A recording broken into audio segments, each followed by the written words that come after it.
VOA Afrique. Bienvenue à tous, merci de regarder VOA Afrique. Tout de suite, un nouveau numéro de Votre santé, votre avenir.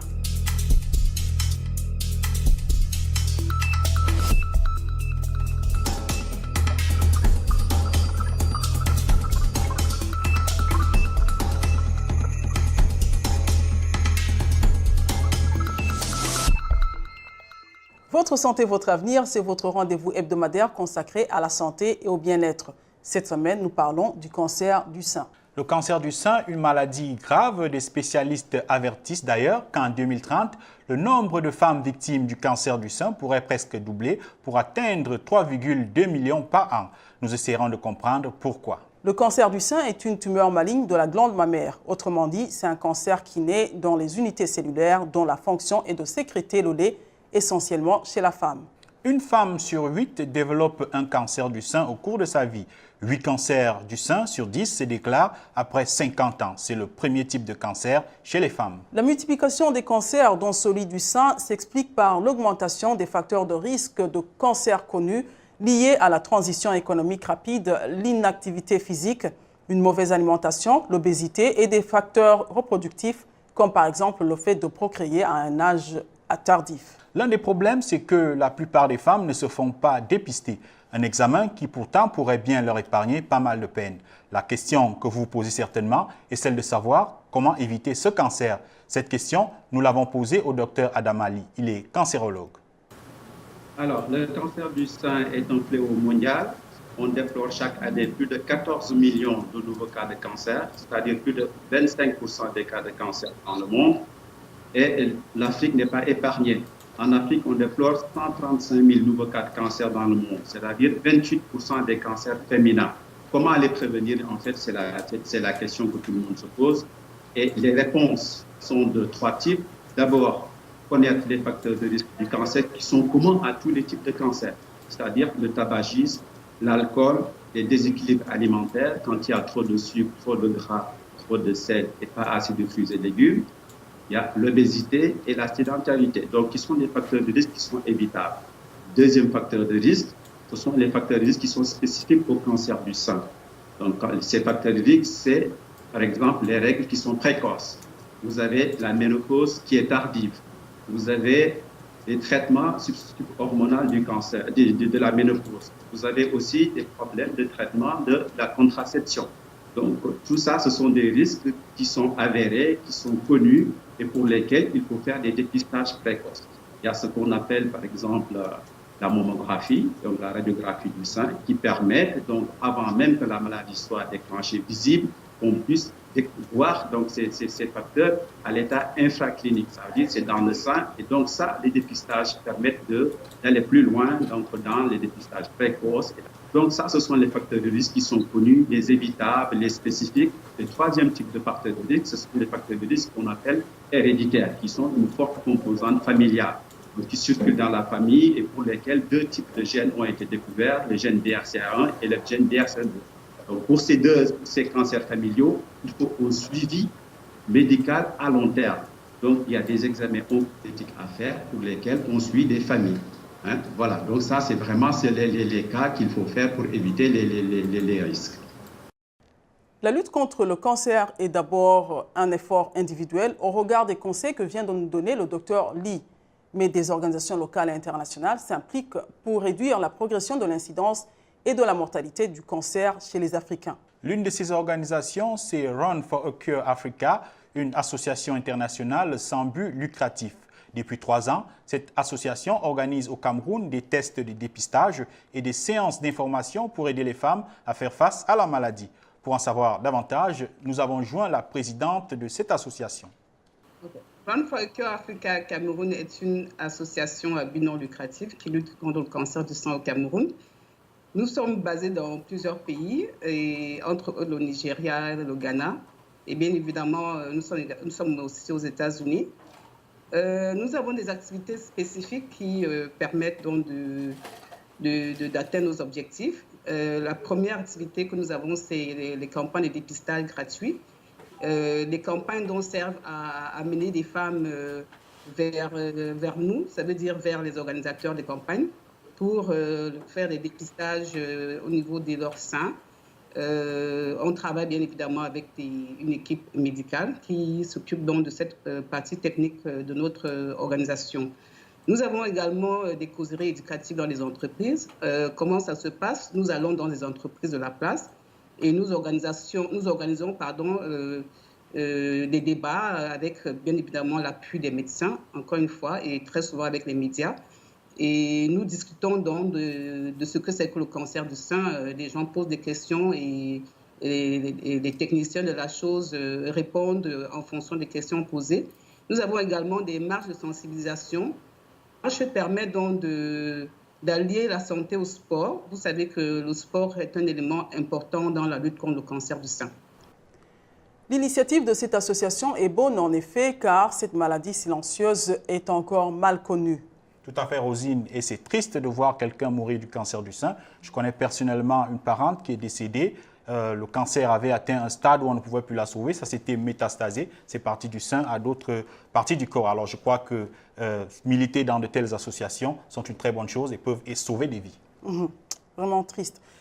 Alors que le cancer du sein tue chaque année, de nombreuses femmes ignorent encore ou connaissent mal la maladie. Alice Kavira Mwendapolé habite au Nord Kivu, en RDC. Elle a accepté de nous parler de sa maladie.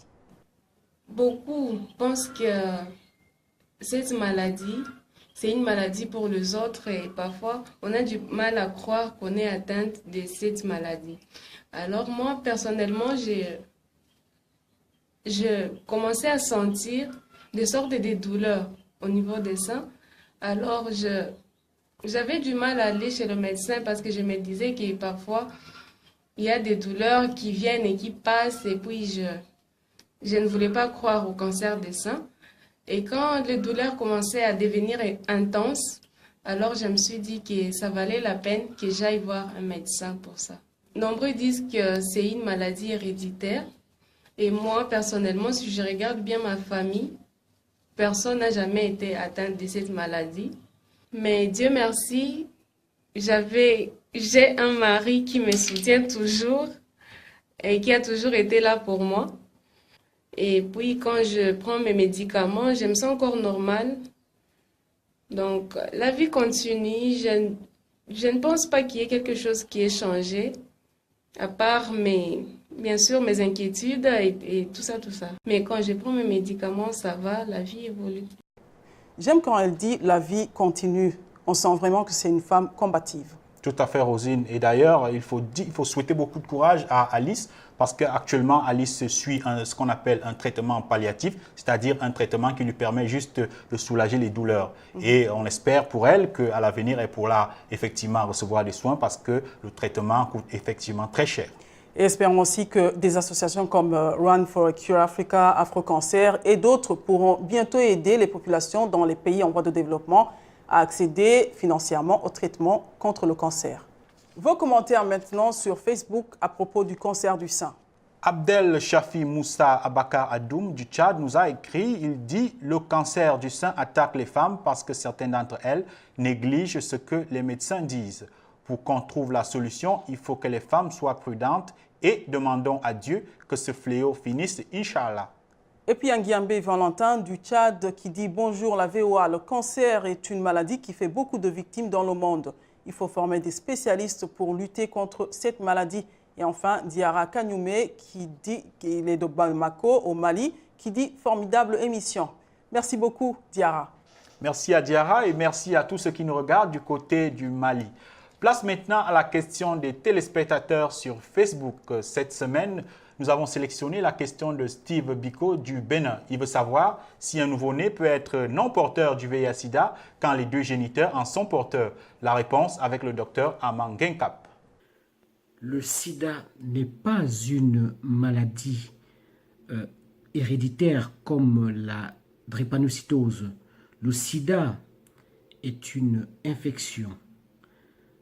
De ce fait, un nouveau-né peut bien naître sans être infecté par le VIH-Sida, même si les deux parents sont par ailleurs porteurs de cette infection. Pour ce faire, il faudrait que la maman de l'enfant ait bénéficié au préalable d'un traitement par antirétroviral, ce traitement qui permet de diminuer sensiblement ou éliminer quasiment la charge virale chez la maman, et ce qui empêche de ce fait la transmission du virus VIH-Sida de la mère à l'enfant. Parce que je pouvais répondre à cette question.